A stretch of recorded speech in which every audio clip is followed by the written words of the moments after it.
Here's how to get this effect. First, open the Play Store and search for GlitchFX.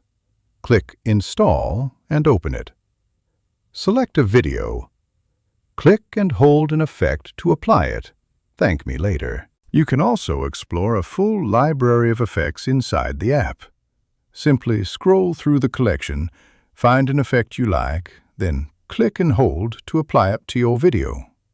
You'll see the effect previewed in real time as it plays. If you want to remove an effect, just use the eraser. Then move on and add another effect. There's also a dedicated library of filters designed to instantly make your videos look more catchy, stylish, and eye-catching. Use the link in the description to download GlitchFX and take your videos to the next level.